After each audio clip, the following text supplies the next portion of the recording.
Ma promesse, partie 3. Des heures après, le poste de téléphone de Donna sonna. Un grand sourire étira ses lèvres peintes de rose. Elle n'arrêtait pas de remercier son interlocuteur ou son interlocutrice en passant ses doigts sur son cou.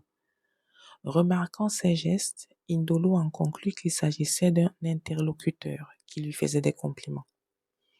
Donna avait cette manie de passer les doigts sur son cou lorsqu'on lui murmurait des paroles glorifiant son apparence physique.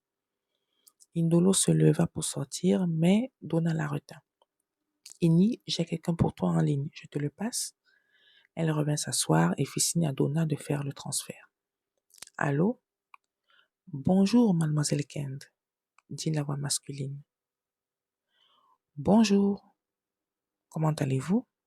Qui êtes-vous? Demanda Indolo. Richard. J'espère que vous avez apprécié. Non, pas du tout, coupa Indolo. Et que ce soit la dernière fois que vous encombrez ma table de travail ainsi. Oh, doucement, dit Richard. C'était un simple geste d'amitié. Et écoutez, monsieur Avini, Richard, s'il vous plaît, peu importe. Ne m'appelez plus, ne me déposez plus des colis encombrants et je ne vous ai pas appelé, coupa Richard. J'ai juste demandé à Donna d'effectuer le transfert de l'appel. Alors ne le faites plus, ordonna Indolo. À votre tombe, mademoiselle Kent, j'en déduis que les fleurs et les chocolats ont connu le sort que j'ai prophétisé dans la note. Au fait, avez-vous lu ce que elle raccrocha son ménagement et sortit? Allô? Allô, mademoiselle Kent? Ne me dis pas qu'elle a raccroché. Mais c'est une vraie furie, cette femme. De toute façon, ça commence à être très intéressant. Richard se remit au travail, le sourire aux lèvres. Enfin, la journée touchait à sa fin. Les employés de la mairie se précipitaient vers la sortie comme s'ils ne pouvaient plus attendre de respirer l'air du dehors. La chaleur avait diminué et Donna, à son tour, rangea ses affaires. Elle se parfuma, ajouta une touche de rose à ses lèvres, passa un mouchoir humide dessus son front et son cou. Un dernier coup d'œil sur son miroir de poche et elle était prête pour de nouvelles aventures. Bonne soirée, ma belle, et à demain, lança-t-elle à Indolo. Je m'en vais moi aussi, dit Indolo en rangeant rapidement son sac. Elles se dirigèrent toutes les deux vers la sortie principale. À travers les portes transparentes, n'importe qui pouvait remarquer la rutilante voiture garée en face de l'entrée. Indolo s'arrêta net en reconnaissant Richard Avigny à l'intérieur. Avance-toi, je crois que j'ai oublié quelque chose. Oh, tu fuis? Demanda Donna. De quoi parles-tu? De ce bel homme qui visiblement t'attend, de Richard Avigny. Je n'ai pas envie de... C'est rien, dit Donna. Voici ce qu'on va faire. Je vais aller vers lui et le distraire. Pendant ce temps, tu files vite pour qu'il ne te remarque pas. Ok? Ok. Merci, Donna.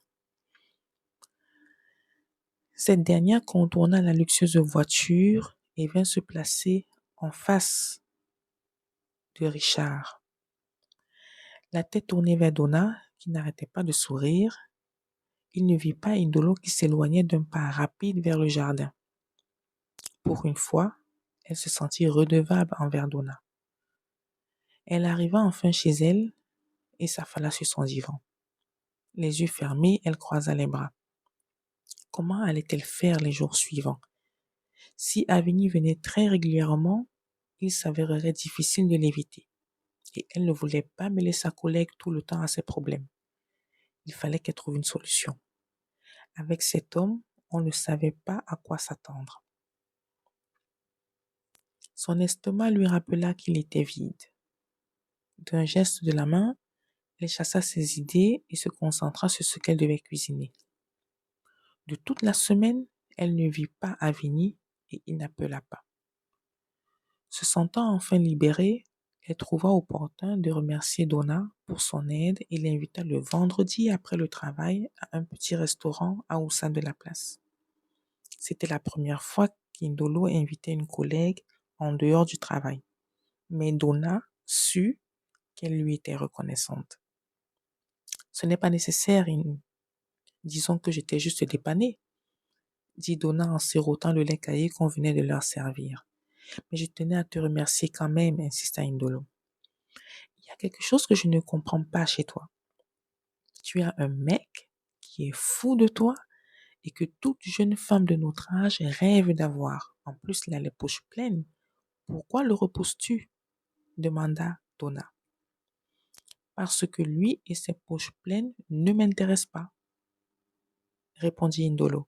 Ce genre d'individu pense justement que parce qu'il a tout ce qu'il faut physiquement et financièrement, alors tout le monde doit se jeter à ses pieds.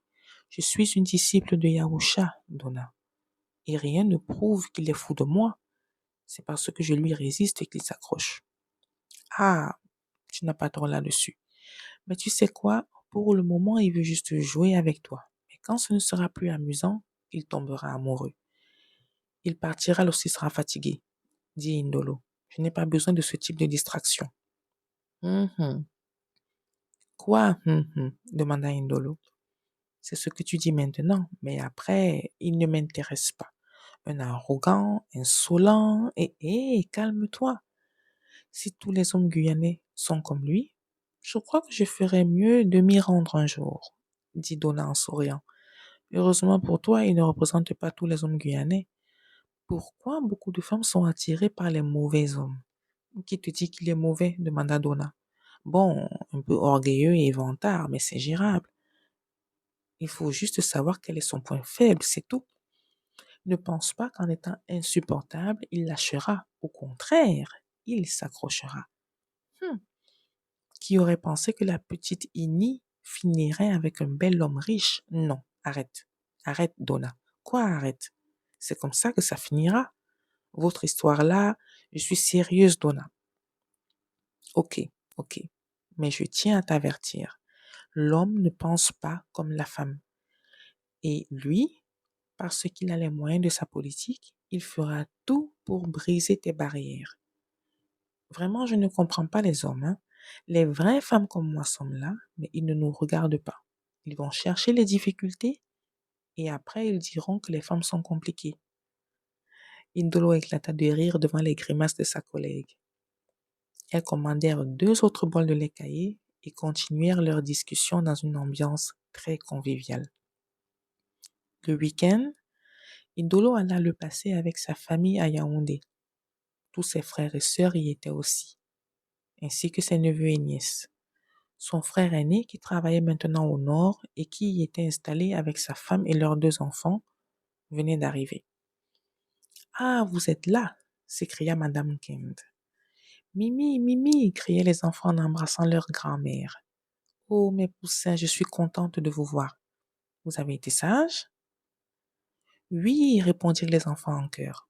Quel oui, ils n'ont pas été sages du tout, dit leur mère. Maman, s'exclamèrent les enfants. Quoi, maman? Dites la vérité à Mimi. Elle a failli s'étrangler avec un bouchon de bouteille d'eau, et lui, il a voulu ouvrir sa portière en pleine autoroute pour caresser un chien dans une autre voiture. Elle entendit des pas derrière elle. Ini, tu es là! Sa belle-sœur se jeta dans ses bras. Et comment? Dit Ini. Je ne pouvais pas rater les retrouvailles familiales, sachant que cette fois-ci, vous serez de la partie avec mes neveux préférés. Tantine Ini! J'ai bien assimilé la table de multiplication que tu m'as enseignée, lança sa nièce.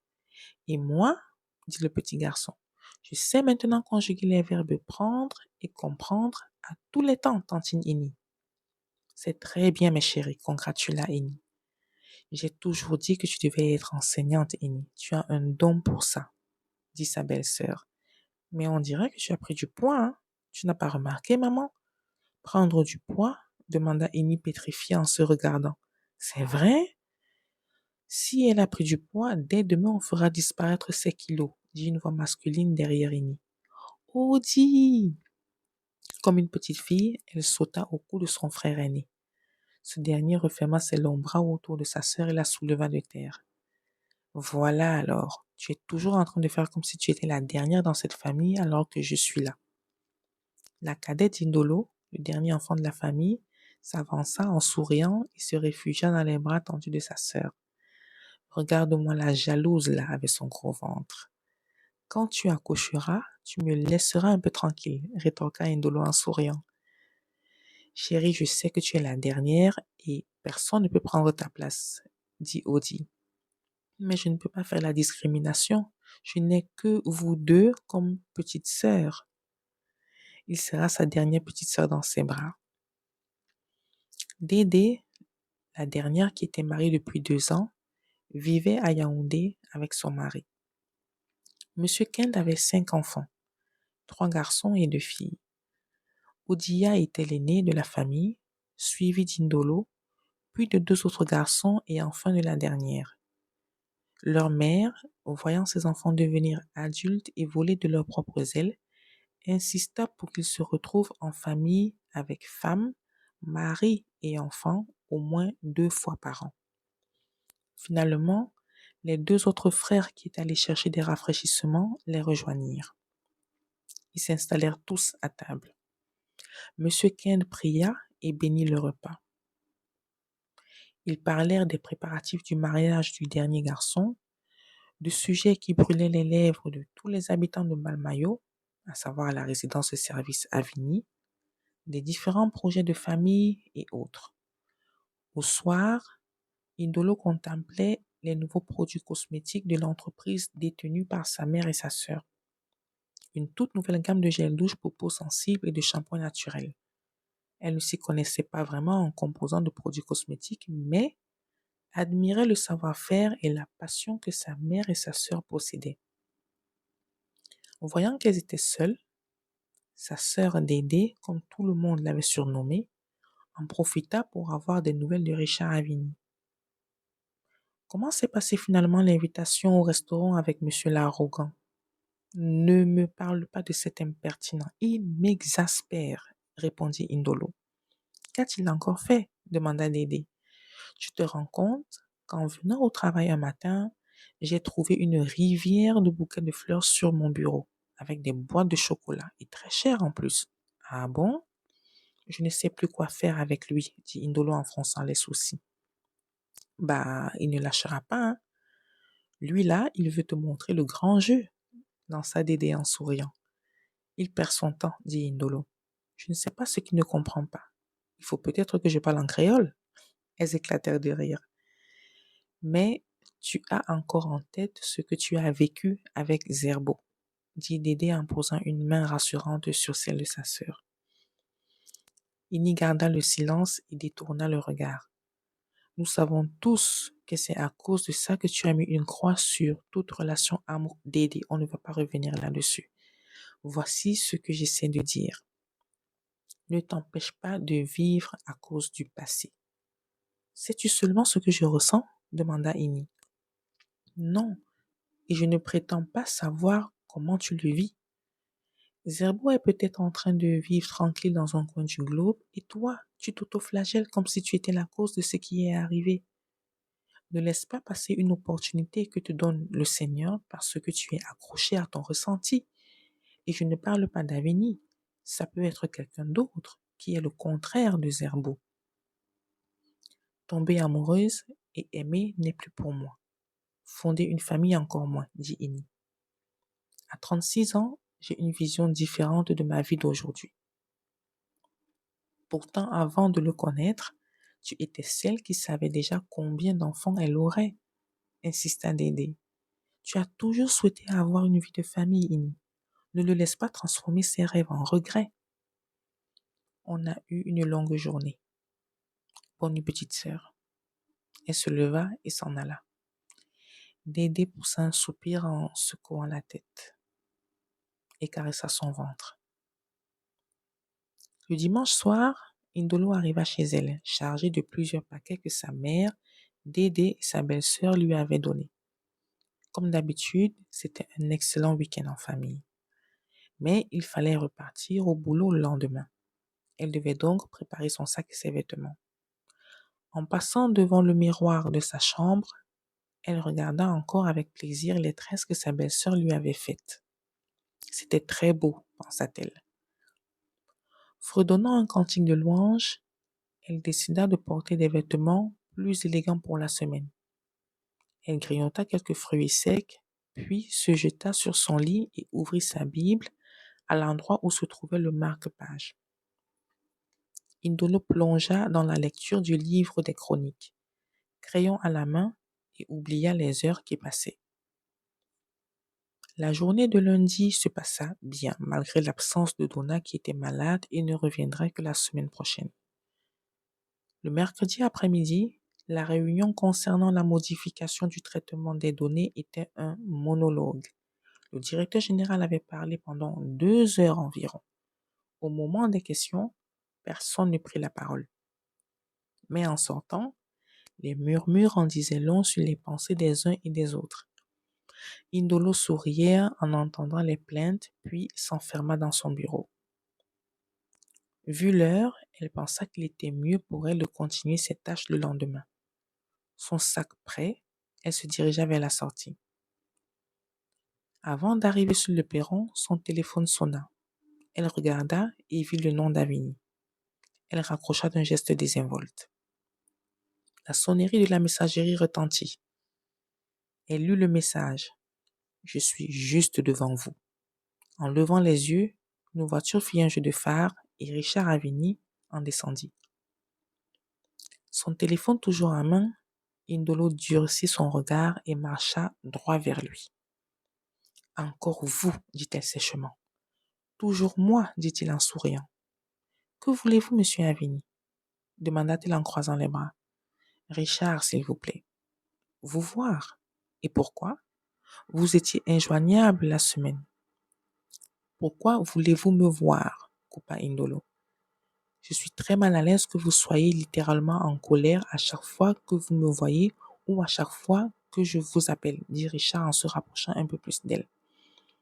Cessez donc de venir me voir et arrêtez de m'appeler, c'est très simple. Pas pour moi. Pourquoi ? Je n'ai aucune idée. Écoutez, monsieur Avini, et Richard, s'il vous plaît. Que vous soyez mal à l'aise ou pas, ça ne m'intéresse pas.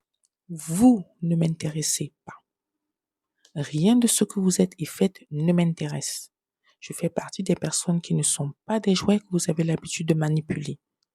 Nous autres avons encore la dignité de ne pas nous prosterner au moindre claquement de doigts devant les individus comme vous.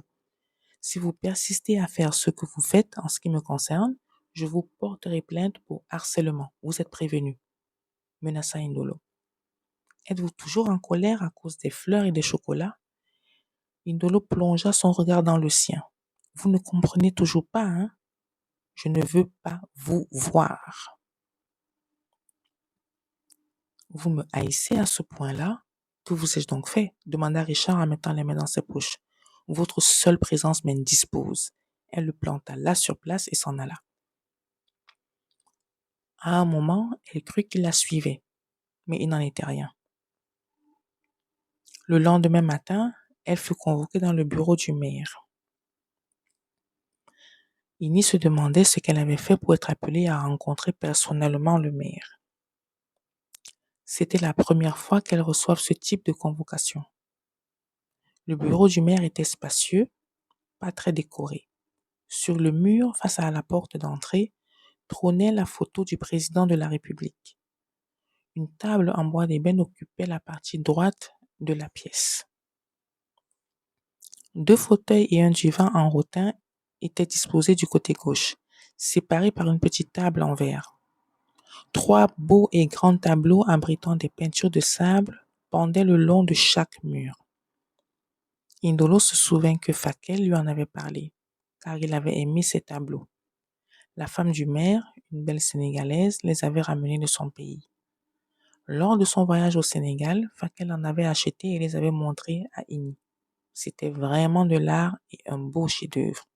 Malheureusement, une seule chose gâchait l'atmosphère artistique de la pièce. Une présence inattendue. Richard Avini. Vêtu comme un mannequin de couverture de magazine, de mode masculine, il se leva lorsqu'elle entra et lui tendit la main. Devant le maire, elle lui serra la main et ils prirent place. « C'est fini pour moi, pensa-t-elle. Je serai renvoyée aujourd'hui même. Pour me faire courber l'échine, ce bougre a manipulé le maire. Seigneur, Donne-moi la force d'accepter de quitter mon poste sans discussion. Au moins, j'aurai ma paix. Mademoiselle Kind, je ne vous présente plus Monsieur Avigny, dit le maire, avec lequel vous avez travaillé pour l'ouverture de la résidence-service dans notre belle ville. Cependant, sa présence aujourd'hui est pour un tout autre motif. Je vous laisse vous exprimer là-dessus, monsieur. Merci, monsieur le maire. Je vais être très court. Devant vous, je tenais à témoigner de l'efficacité, la rapidité et la maturité avec lesquelles mademoiselle Kent a géré ce dossier, et tout ceci sous pression, faisant même des heures supplémentaires. Le plus important pour moi aujourd'hui n'est pas seulement de la remercier, continua Richard, mais surtout de m'excuser pour mon comportement des fois rude, insolent, déterminé ou arrogant à son égard. Monsieur le maire, vous pouvez être fier de compter parmi vos agents des personnes comme mademoiselle Kind, digne et intègre. En disant la dernière phrase, il braqua son regard sur elle. Elle soutint son regard pendant un bref moment. La surprise se lisait dans ses yeux. Innie se croyait dans un rêve qui devait s'arrêter dans les secondes suivantes. Puis, elle détourna le regard. Le maire s'adressa à elle. Avez-vous quelque chose à dire, une remarque peut-être? Demanda le maire, le sourire aux lèvres. Non, monsieur le maire, répondit-elle en affichant un sourire très professionnel. Je suis vraiment flattée d'entendre ce témoignage et je vous encourage, mademoiselle Kind, à poursuivre ce chemin que vous avez emprunté. Vous faites la fierté de cette ville, mais aussi de notre pays, continua le maire. Je ne vous retiendrai pas longtemps. Je sais que vous avez beaucoup à faire et moi aussi, dit Richard en se levant. Encore merci pour tout, mademoiselle Kind. Une fois de plus, il lui tendit la main qu'elle serra poliment. De rien, monsieur Avigny, je n'ai fait que mon travail. Sur ce, elle sortit et referma la porte du bureau derrière elle. Comme un automate, elle se dirigea vers son bureau. De retour à son appartement, elle appela Dédé et lui raconta ce qui s'était passé. En fait, je ne sais pas à quoi il joue, dit Indolo. Soit il cache très bien son jeu, soit il est sincère, dit Dédé. Peut-être était-ce le seul moyen pour lui se faire excuser et pour que tu acceptes ses excuses, dit Dédé encore. Mais pourquoi s'acharne-t-il ainsi? On peut croire que je lui ai fait ingurgiter du charme. Il est vraiment exceptionnel, dit Dédé en riant. Un vrai pot de colle. Que comptes-tu faire s'il revient vers toi? L'observer à distance tout en restant prudente, répondit Indolo. Peut-être c'est une amitié qui commence, une amitié forcée. Ah, observe-le et ne te prends pas la tête. Surtout, prie le Seigneur. Oh oui, je prierai pour qu'il me laisse enfin tranquille. Mais je croyais qu'avec ce grand témoignage, le maire allait déclarer une promotion imminente, lança Dédé. Heureusement qu'il ne l'a pas fait. Cet arrogant allait croire que c'est grâce à lui. Quand vas-tu finalement te décider à entamer les démarches pour ton projet de marque de vêtements? Demanda Dédé pour changer de sujet. Indolo passa une main hésitante sur sa tête. Après ma formation en couture, répondit-elle vaguement. Tu couds déjà bien, Inni. Non, je suis encore dans de l'à peu près et je veux le meilleur pour ma future clientèle. Ne tarde pas, ma chère. J'ai hâte d'inaugurer ta boutique. Bon, je te laisse. On se dit à plus et que le Seigneur te bénisse, lança Dédé. Bisous, sois béni aussi. Pensive, Indolo tourna continuellement son téléphone dans sa main pendant quelques minutes. Lentement, elle se dirigea vers sa table de travail et passa en revue ses dernières créations sur papier. Depuis ses 11 ans, elle avait été passionnée de dessin, surtout dans le design des vêtements. Elle avait une camarade de classe, Mbarga, qui aimait dessiner des mannequins. Une fois, en l'observant dessiner une femme près de la plage, Inni lui demandait si elle pouvait changer les vêtements que portait la femme du dessin. Mbarga avait accepté. Voilà comment les dessins les avaient rapprochés. Avec le temps, Inni dessinait parfaitement les formes humaines et avait une imagination très poussée pour les coupes de vêtements. Un léger sourire étira ses lèvres en repensant à cette époque et elle se dirigea vers sa table de travail. Elle prit place, saisit un crayon et se mit à agiter habilement ses doigts sur le papier. En cette belle journée de dimanche, Indolo préférait rester chez elle, occupée à dessiner. Une casserole au feu, elle s'assit pour achever le dessin de la coupe d'une jupe qu'elle voulait particulière. Elle n'avait pas arrêté de dessiner depuis le coup de fil de sa sœur. On frappa légèrement à sa porte. Elle alla ouvrir et fut surprise de voir une de ses voisines qui lui tendait un petit paquet portant son nom. Indolo la remercia, referma la porte et défile le paquet. Un magnifique Blackberry dernier cri reposait au fond. Elle prit la petite note qui se trouvait sur le côté de la boîte et lut. « J'espère qu'il vous plaira, en toute amitié, Richard. »« Mais qu'est-ce qu'il me veut ?» murmura-t-elle. Elle composa son numéro. « J'attendais votre appel. Il vous plaît ?» demanda Richard. « Monsieur Avin Richard, s'il vous plaît. » Elle soupira, puis poursuivit. « C'est très gentil de votre part, mais j'ai déjà un téléphone. Seulement, vous avez besoin de quelque chose de plus approprié pour vous, insista Richard. Avoir un smartphone n'est pas un péché. Seulement, j'en ai déjà un, répliqua-t-elle. Celui que j'ai vu la dernière fois, vous appelez ça un smartphone? À part celui que vous avez vu, qui pour vous n'est pas approprié, j'ai un smartphone. Vous en avez un? Oh oui. Pourquoi ne me l'avoir pas dit plus tôt? Et pourquoi ne m'avoir pas donné ce numéro-là? C'est uniquement pour ma famille et des amis très proches. Des amis? Je n'en suis pas un pour vous. Indolo tomba sur son divan. Non, répondit-elle. Pourrais-je? Oh non, cria-t-elle. Elle avait oublié sa casserole au feu. Tout le contenu avait brûlé. Richard entendait des bruits de couvercles qui s'entrechoquaient, d'eau du robinet et la petite voix d'Indolo en arrière-plan. Je suis désolée, mais je vais devoir vous laisser, dit-elle.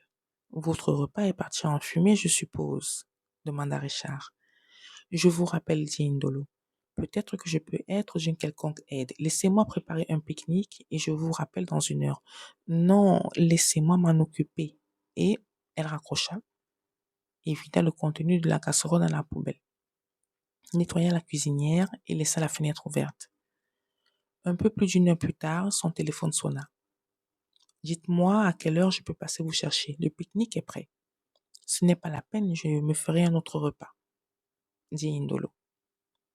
Je vous en prie, pour une fois, permettez-moi de vous être utile, insista Richard. Indolo ferma les yeux et posa une main sur son front, ne voulant pas se lancer dans un échange sans fin avec son interlocuteur. 45 minutes, ça vous va? Demanda-t-elle. À quelle adresse? Demanda Richard. Comment m'avez-vous envoyé le Blackberry? D'accord, je passe dans 45 minutes. 40 minutes plus tard, Indolo était déjà prête. Ses dessins couvraient sa table. Elle n'oublia pas de prendre le Blackberry qu'il lui avait offert afin de le lui rendre. Une simple robe rouge, noire, avec les manches jusqu'au coude évasées dépassant les genoux, les cheveux relevés en chignon sur le côté, et elle sortit de son appartement. La voiture de Richard était garée non loin de l'entrée de l'immeuble. Elle sortit, contourna la voiture et entra. « Vous êtes ravissante », lança Richard sur un ton appréciateur. « Merci », dit-elle en s'asseyant sur le siège du passager. Il referma la... « Avant toute chose, j'aimerais vous demander une faveur, dit Richard. Je vous écoute. Me permettez-vous de vous appeler par votre prénom? Pourquoi? Demanda-t-elle. Mademoiselle Kind est très professionnelle à mon avis. Permission accordée. C'est Indolo, ai-je bien prononcé? Demanda Richard en démarrant. Presque, répondit-elle en souriant. Vous pouvez m'appeler Ini. Ini est très jolie. Merci. Ils choisirent un espace calme et bien aménagé, non loin de l'École nationale des eaux et forêts. Le pique-nique que Richard avait préparé était copieux. On aurait dit que c'était pour un régiment de soldats. Je ne vous ai pas dit que je n'avais pas mangé depuis 3 jours, s'exclama Igny en voyant tout ce que Richard avait concocté. On ne sait jamais. Avec le reste, on pourra s'épargner de faire la cuisine pendant 2 jours au moins. Merci pour le pique-nique. De rien, dit Richard. Je tiens vraiment à m'excuser pour le repas brûlé. Je vous retenais au téléphone alors que vous étiez occupé. Non, ce n'est pas votre faute. En fait, je dessinais en même temps et je prêtais moins attention à ma casserole. Ce n'est qu'après que je vous ai appelé. Vous dessinez? Que dessinez-vous? Oh, rien de fantastique, juste des modèles de vêtements. Mais c'est magnifique. Pourrais-je voir des esquisses? Ce n'est pas grand-chose, insista Annie. Mais je porte avec fierté ce que je dessine. Vous savez donc coudre? Je prends des cours, dit-elle humblement. Par exemple, j'ai dessiné cette robe que je porte.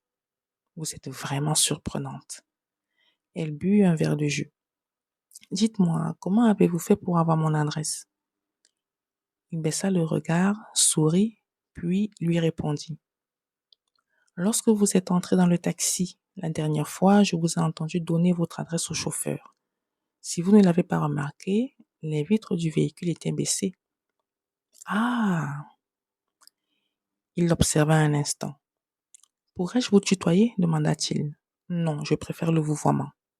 Comme vous voudrez. Je vois que j'ai encore des échelons à gravir pour avoir votre amitié. Vous êtes un homme d'affaires, répondit Innie. Vous savez ce que c'est? Vous accordez plus de valeur à une affaire qui vous a demandé plus d'énergie et du temps. Alors j'ai une longue route qui m'attend, s'exclama Richard. Je peux vous le confirmer, répondit Indolo. C'est une affaire que je ne lâcherai pas, je vous promets. Pourquoi est-ce si important pour vous? Et pourquoi tout ce cinéma devant le maire? Son smartphone vibra et elle le regarda. Ce n'était pas celui que Richard connaissait. Elle s'excusa et envoya quelques messages. Une urgence? Demanda-t-il. En quelque sorte, la famille, dit-elle en se levant. Rien de grave, j'espère. Disons que c'est une réunion importante et je ne peux pas me permettre d'être absente. Je vois. Donnez-moi quelques minutes pour ranger ceci et je vous reconduis. Je vous aide. Ils rangèrent le tout dans la voiture et s'en allèrent. Richard la déposa au bas de l'immeuble. C'était un délicieux pique-nique, merci. Je vous en prie, Innie. N'oubliez pas ceci. Elle lui tendit le Blackberry qu'il lui avait acheté. Vous saurez le rendre? Je saurai quoi en faire, ne vous inquiétez pas, répondit-il en prenant la boîte. Vous pouvez prendre la glacière verte à l'arrière, ainsi vous aurez de quoi manger. Et vous? Pour moi, c'est la glacière orange, dit-il. Elle descendit, ouvrit la portière arrière et prit la glacière verte. Au revoir, lança-t-elle. Au revoir, Innie. Elle ouvrit la porte d'entrée de l'immeuble et disparut à l'intérieur. Richard démarra et s'en alla. Une fois chez lui, il appela sa mère, puis sa sœur. Ensuite, il se servit un peu de vin rouge. Il repensa à Innie. Un sourire se dessina sur ses lèvres. Il se rendit compte qu'il aimait sa compagnie. C'était une femme simple, discrète et réservée. Elle était très prudente et ne s'ouvrait pas facilement. Son sourire le captivait. Elle était très différente de ses dernières conquêtes, en l'occurrence Hélène et Sarah. Innie n'était pas le genre de femme qu'un homme pouvait utiliser et s'en débarrasser plus tard. C'est le genre de femme qui marque un homme et qu'on veut connaître et découvrir. C'est bien cela. Il voulait la découvrir. Puis prendre le temps de déguster chaque moment avec elle, comme il le faisait avec ce bon vin rouge. Son téléphone vibra. C'était la messagerie. Il le regarda, 10 messages, tous venant respectivement de Sarah, Hélène et ses collaborateurs. Rapidement, il effaça ceux des 2 femmes et prit la peine de lire le reste. D'un geste lent, il marcha vers son ordinateur et l'alluma. Déposant son verre à côté, il envoya un message à Innie, puis ouvrit ses fichiers. Après la réunion avec sa famille, Innie vida la glacière qui contenait une partie du reste du pique-nique. Elle la nettoya. Il remarqua qu'elle avait un message. Elle prit son téléphone. Il venait de Richard Avigny. J'espère qu'il y a assez de nourriture pour vous. Ne vous inquiétez pas pour la glacière, vous pouvez la garder. Merci pour les petites minutes que vous m'avez accordées, en espérant que la prochaine fois, on aura plus de temps. Bonne fin de journée, Richard. Innie secoua lentement la tête. Mais que voulait cet homme? Et qui lui dit qu'il y aura une prochaine fois? Il avait fait l'effort de mettre son arrogance de côté pendant le pique-nique. Elle ne devait pas le laisser croire qu'il pouvait facilement avoir accès à elle. Il ne fallait pas qu'il confonde sa politesse à autre chose. Ce type d'homme savait se faire désirer et une fois qu'il voyait une brèche, il s'engouffrait et vous atteignait en plein cœur. S'il pensait que son action auprès du maire ferait d'elle une de ses conquêtes, il se trompait. Son plan ne marcherait pas avec elle. Certainement à l'heure actuelle, il se réjouissait de savoir qu'il avait réussi à se faufiler dans sa forteresse. Elle ne devait pas s'amuser à jouer à un jeu qui la rendrait inconfortable. Ce n'était pas son style de vie. Avec fermeté, elle devait se débarrasser de lui. Ainsi décidée, elle alla prendre une douche. La semaine suivante, Innie fit le nécessaire pour ne pas être perturbée par Richard. Elle éteignit le téléphone dont il avait le numéro pour toute la semaine. Ainsi, elle ne pouvait ni voir ses appels, ni lire ses messages. Elle vaqua à ses occupations professionnelles et personnelles la semaine durant. Accrochée à sa foi au Seigneur Yahusha, elle participait régulièrement au rassemblement de certains disciples comme elle. Ses cours de couture lui faisaient beaucoup de bien. Elle réalisait quelques prodiges depuis qu'elle s'était acheté une machine à coudre. Elle en était fière. Petit à petit, le jardinage commençait à prendre place dans son cœur. N'ayant pas de balcon, elle décida de commencer simplement avec de petits récipients. Attirée par les orchidées, elle s'acheta une plante et ne résista pas à l'envie de se procurer l'aloe vera et le roi des herbes qu'elle fit pousser dans des pots chez elle. Afin d'avoir assez de temps pour faire tout ce qu'elle désirait accomplir, elle prit congé pour la semaine suivante. Ses tresses devaient être défaites et ses cheveux avaient besoin d'être ravivés. Elle s'amusa donc à concocter des mélanges d'huile et petit à petit défit ses tresses. Une semaine plus tôt, Richard avait essayé de l'appeler à plusieurs reprises, mais en vain. Il tombait sur la messagerie. Voyant qu'elle ne le rappelait pas, il continua d'envoyer des messages. Toujours rien. Alors il s'inquiéta. Il laissa la semaine passer et se promit de la contacter à son bureau. Il appela au bureau, mais il n'eut pas plus de chance.